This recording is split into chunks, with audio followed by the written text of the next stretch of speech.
Hello guys, I'm Phil from Parked on the Edge, and today I'm going to tell you about my time in jail, what I actually did that put me in jail, and lessons I learned from it. Let's get into it. Okay guys, so in today's video I'm going to tell you what I did that actually got me locked up in my mid-20s. I was young, I was stupid, I was daft. Feels like a lifetime ago. So let's get into it. I was sent to jail for 12 months. I was sentenced to 12 months. I served 3, out on a tag for 7 weeks. And the offence that I committed was cannabis cultivation. So yeah, I was a little sort of shed at my property was raided one morning. I wasn't actually there at the property, and you know, a friend sort of rang and said, Phil, there's, you know, police everywhere. So I went and stayed somewhere else for a couple of days. I was in a bit of a daze, you know, thinking, oh my God, you know, police are after me. So I'm pretty sure that was like a Friday. I thought, well, I don't want to be locked up all weekend. I'm going to keep my head down till Monday and I'll go and hand myself in. So that's what I did. I handed myself in at St Helens police station Monday morning. They took me in, they interviewed me, and they bailed me. I think that was in the January time, and I actually ended up going to court in the September, and then I was sentenced on October the 23rd. And yeah, so let's just go. You know, I'm in the court. The judge says, right, Serranos, I'm sentencing you to 12 months. You know, and all as I hear then is, you know, 12 months. I remember that before I went in, my stepdad slid some tobacco and some bits and bobs into my pocket. I remember thinking, why has he done that? And yeah, if any of you guys have ever been in trouble before, you'll know the second the judge says you're sent down, you know, you can't receive anything off anybody. Guys, just bear with me here a minute. Oh my God, I'm going to fall over here. Am I going to get through this? Look at it. Jesus Christ, I wouldn't have come this way if I'd have known this. So yeah, he says, right, 12 months, Mr. Anders. So you're then led away, and you're led to like a little room. You go sort of like under the court. This was Liverpool Crown Court, by the way. I did go to the magistrates first, and they referred it to Liverpool Crown Court. So sorry, I missed that bit out. So that was the process. So anyway, I'm taken down under the jail, sits with my solicitor, and he says, don't worry, you know, you Cat D, you'll be going in open prison, you know, you'll be out weekends type thing, you know, don't worry about it. You know, still, I'm in an absolute daze at this point, don't forget. I just, you know, you don't know what's gone on. It's obviously the first time anything like that ever happened to me, and I just didn't know what was going on. So solicitor goes, and then you sort of, I'm left in a cell, you know, underneath the court. And then I asked, you know, what goes on here? They said, we're waiting for a van. There's going to be 5 or 6 of you. Van's going to turn up, and it's going to take you to, you know, the jail you go into. So yeah, that was about an hour or two sat in a jail cell underneath the court, which, you know, wasn't nice. Them 2 hours, oh my God, it felt like weeks and weeks and weeks and weeks. I'm going to have to turn around here. This is just too bloody muddy. And yeah, so the van comes. You're put into your own little section in the van, and you've got a window to the left which is blacked out, so nobody can see in, but you can see out. And I remember travelling along the docks of Liverpool, and all the tall ships were in the docks. So I'm looking out of the window and seeing all these ships, you know, and just thinking, it's still in a daze, an absolute daze. I didn't know what was going on. Then a bit further up the road, we arrive at Walton jail. Now this was a surprise to me, because I knew Walton weren't a Cat D prison. I thought, oh no, I'm going into Walton. You know, it's an old Victorian jail. It's you know, like off Porridge. It's, you know, it looks like that. So I goes in. They said, right, you're going to have to come here to this prison. We know you're Cat D, but there's no space at the Cat D prison, so you're going to have to wait at this prison until we get you a space there. So then you're checked in to Walton jail, which is they weigh you, check your height, you know, they ask you, you know, anything wrong with you or anything like that. Then strip search, so they're searching you, you know, everything off, checking everything. Made me sit on this sort of like chair and they said that it can detect if there's drugs in your, up your thingy, which obviously I didn't have. So then your normal clothes are then off you, and you're given prison issue, which are not comfortable, not in any way. So that was that. I'm in there then. I remember they brought a guy through, and everyone that's new into jail, they get sort of like someone who with a lot more experience who sort of tells you them unofficial rules. He sits you down. He's like, Phil, keep your head down. Don't get involved with anything. Don't grass. Don't giving you all the basic things to like, look, if you don't do these things, chances are you're going to be all right. Don't worry about it. Get your head down. Get your sentence done. Then I'm taken to the wing that I'm on, which was J wing, which apparently was one of the better wings. It's where they put guys who haven't got long to go. So usually they're pretty well behaved on that wing. So I turns up, I'm in J10, right at the bottom, on the left, the furthest bottom left. Walks in, there's a kid in there on the bed, shook his hand, hello, my name's Phil, blah, blah, blah. This was Alex. Alex, if you're watching this, put in the comments. You can vouch for everything then. And, I asked him, it's one of them in it, what did you do? He'd done the same as me. He was cannabis cultivation, pretty similar sentence. He was a Birmingham lad. He was sent up from, I think it was Winston Green, he said. So they sent him up to Liverpool. And I think I was in there for probably 5-10 minutes. I'd sort of sat down, asked him which was his bed. He's like, oh, that one's mine. You tell that. Yep, no problem. He had the top, I had the bottom. Then, about 10 minutes after I was in there, the biggest, scariest meathead walked into our cell. He was 6'5". He was built like a brick shithouse. Like, he was a really, bald head, like sharp facial features. He looked an absolute machine. And he walks in, oi, you, shitting myself at this point. You got that tobacco you owe me? I was like, no, mate, I've literally just got here. I don't owe anybody. And he just sort of looked at me like really sternly up and down, and then he turned around and walked off. And at that point you're like, oh shit, is this how it's gonna go? So anyway, settles down. I'm in there that night. Couple of nights passes, just the same routine. I didn't have anything to do. I was just sat in my cell basically. One of the screws officers come round and said, do you want a job?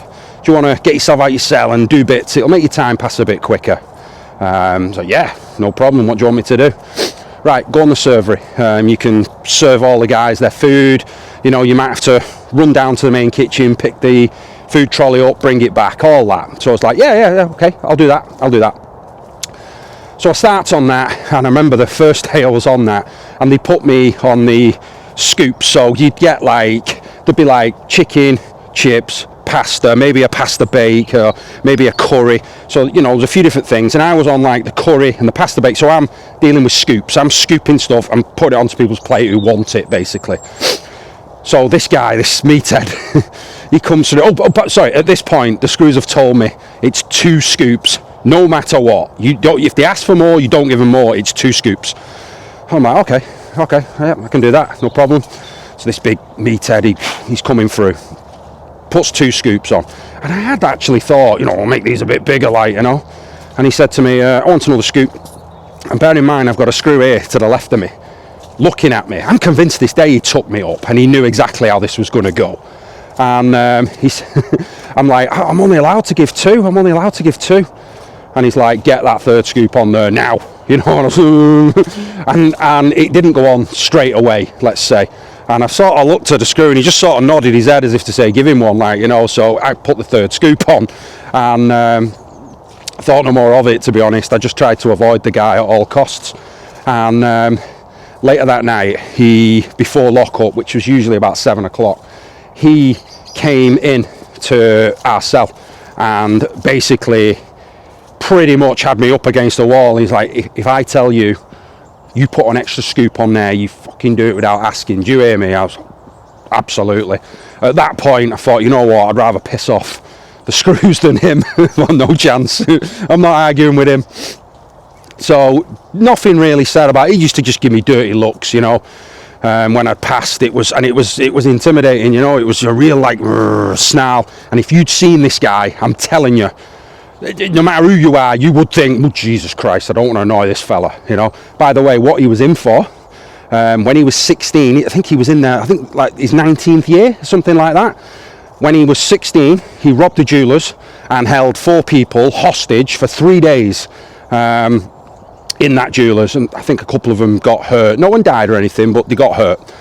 And so, you know, he wasn't a man that you wanted to go messing around with. He wouldn't have thought twice about putting his fist through you, you know. So anyway, sort of like, I remember thinking about a month had passed at this point. No further dramas, just, you know, dirty looks and stuff like that. Anyway, it comes to the time where they come to me and say, right, you've got your enhanced status, you Cat D, you can have your own clothes, get your family to send it in, and you're allowed a PS2. If you've got one, your family can send it in, you can have a PS2 in your cell.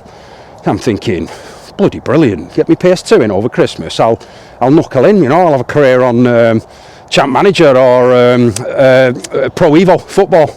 So I remember sending the letter to my mum, you know, can you send this, Turns up before Christmas, so I'm like absolutely buzzing.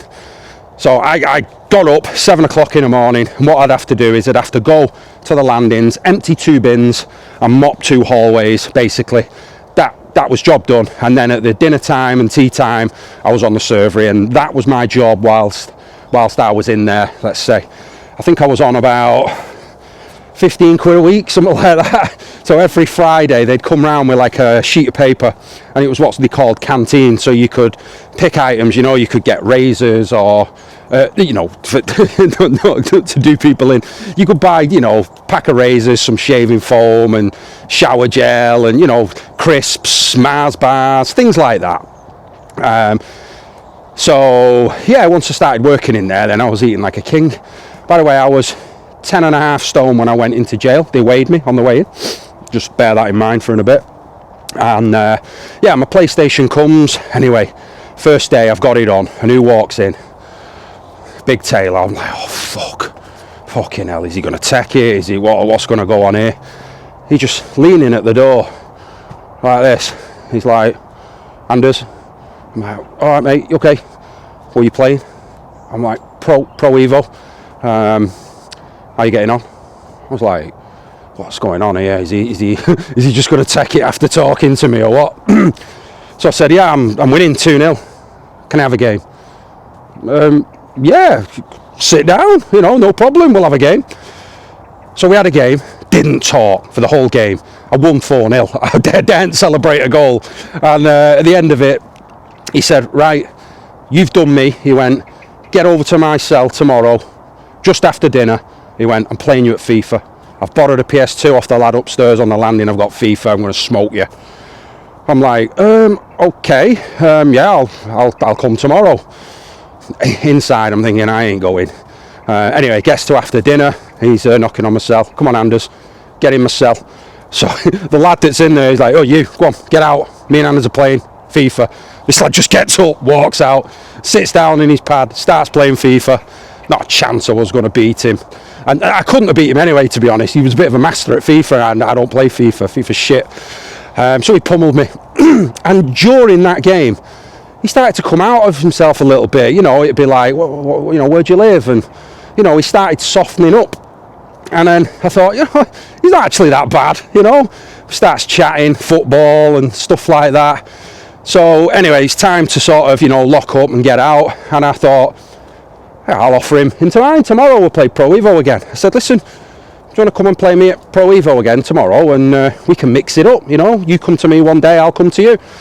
Yeah, okay. Yeah, let's do that. And again, at this point, I'm thinking, are we okay now? Are these things okay with us, you know, type thing. And from that day on, got on absolutely superb with the guy. You know, he really started to open up then, and he couldn't read very well, and letters had come through, and he'd bring them to my cell and say, Phil, can you read these for me, please? I'd be like, yeah, I couldn't, no problem, mate, sit down. So he'd sit down, and I'd read letters from, you know, women that were writing him letters and things like that.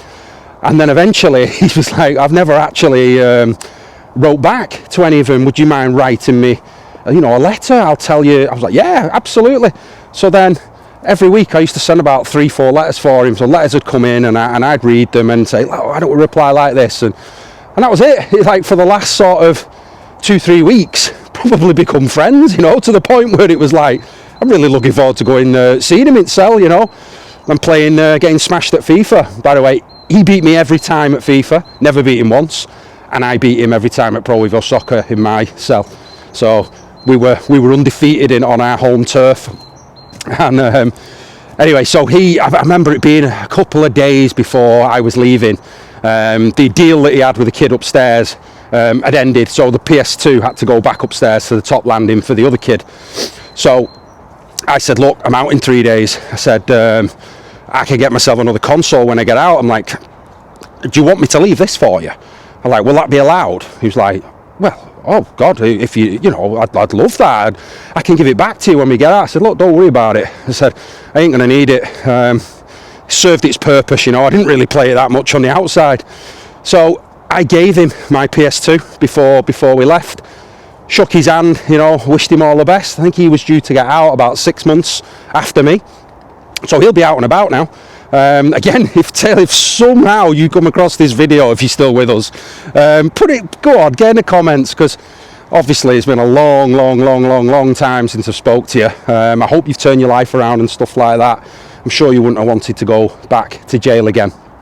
So yeah, that was my time in jail. I remember the day that I was leaving, 6 o'clock in the morning. Dicko, one of the screws, had knocked on the door. He's like, Anders, listen, your place has come up at Preston, the open prison. I'm like, I'm getting out tomorrow. So they actually came for me the day before I was released. So I said, look, it'd be further for me, more me stepdad to come and get me in Preston than it will here. I said, so look, I'll just do another day, no point me moving now. So I stayed in that extra day. They came for me about 7 o'clock the next morning. You go through a lot of rigmarole to get out. It's not just like you're out. So I think I ended up getting out about 10 past 12. So you sat in like a room with all the others that are getting out that day. They do your weight on the way out. My weight on the way out was 13.5 stone. I went in at 10.5. I came out at 13.5. Like I said on the previous video, I went in there borderline alcoholic. Lost loads of weight. In jail I was eating, they put me in charge of the food, didn't they? Silly. So I put loads of weight on. I was also in charge of milk. So I used to do deals with lads at the bottom, because we had a couple of guys who'd come in. They were obviously rattling, their ex-bagheads and stuff, and for some reason they always wanted loads of sugar. So I'd be like, yeah, I'll trade you sugar for tobacco and milk for tobacco. Everything was usually traded for tobacco. I remember we had a pool comp at the Christmas. I won that. I won about 46 Snickers. so then I'd trade them for tobacco. And if you took, say you went to someone and you took a 25 pouch of tobacco off them, you'd have to pay double back, double bubble. That's the way it was for everybody. No matter who you was, close friend, that was the rule. Double bubble. So anything you gave out, you got double back. Crazy. I even remember one of the screws once asking me to put a load of shower curtains up, and him saying, Matt, they've asked me to do it, but I'm 65, I don't want to be up that ladder. I was like, yeah, boss, give him in, I'll go and do it for you. I said, but look, how am I going to cut this? How am I going to screw them in? You're going to have to give me some tools. Well, next minute he pulls out this Swiss Army knife, red Swiss Army knife, and he's going, if you get caught with that, he went, I'm probably going to end up in jail. He's like, don't let me down. I think I had about 10 shower curtains to fit. I had to unscrew the poles and mess about, do a bit of cutting, with the length of the thingies. So I did the job and hands it him back. He was like a granddad figure. I used to go in the yard and have a fag with him, and he'd always be like, I've been down at social club at weekend, me and lads, darts, doms, all that. It was just like listening to my granddad. It's like what my granddad did. I remember him saying to me, what are you doing in here, you? You're too smart for this. He's like, make sure you don't come back here, cock. You're a good boy. And I was like, thank you. Really appreciate that, They're good guys. I also used to supply the milk to the 5 screws who were sat in the office at the bottom, because the prison never actually gave them their own milk. So I would bring probably 70 to 80 cartons down.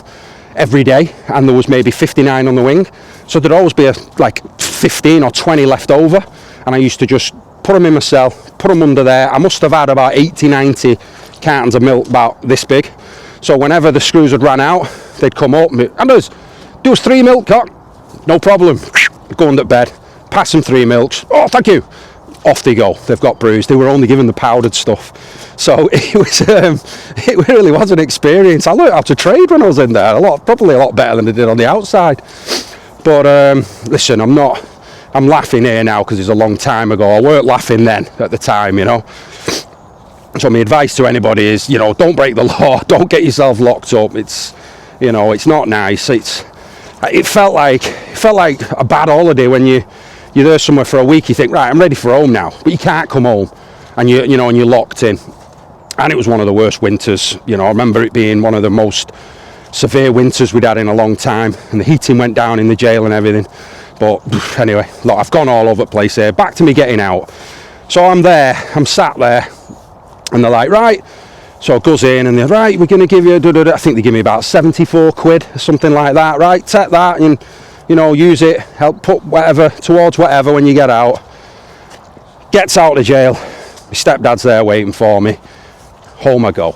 You know, next part of the story I'm going to do on a different video. But yeah, that was how I ended up in jail. I've never been in jail since. I'll never do anything daft like that again. Yeah, it's, you know, I don't recommend it. But anyway, that is the story of how I ended up in jail, what I did, and when I say lessons learned, it's simple: don't break the law, and don't break the law that big anyway, and end up in jail, because it's not nice. Yeah, listen, I am now going away tomorrow, Thursday, Friday, Saturday, Sunday, so I won't be doing any videos. I will be doing videos on my other channel, Anders Dad Racing, which is there. My boy's competing in a British Championship, and it's a 4-day event, so I'm going to be going down there. I won't have chance to do any vlogging or anything like that for this channel. I'm going to do it on the for Jake and on the go-kart channel, so you can watch that, by the way. BRKC live stream down at Milton Keynes, fast lane indoor track. You want to keep an eye on my boy Jake Anders. It's all on YouTube, so you can actually watch it, cheer him on, put his name in the comments or something. And yeah, so I'm really looking forward to that. I can't wait to go and see how my boy gets on. He's already been a British champion in 2024, so we'll see what he can do. But yeah, listen guys, thank you for watching, really appreciate it. Thank you to all the guys who have bought me a coffee, quite a few here now. Again, really appreciate it. Down in Milton Keynes, I'm going to get some coffees and stuff with that, look after myself down there. So yeah, appreciate you all. Don't forget to like, subscribe, comment, put your experiences underneath if you've been in trouble with the law, how it changed you. You don't have to put what you did if you don't want or anything like that. But yeah, God bless you guys, and I shall catch you on Monday where my daily vlogs will be starting. Take care. Bye bye.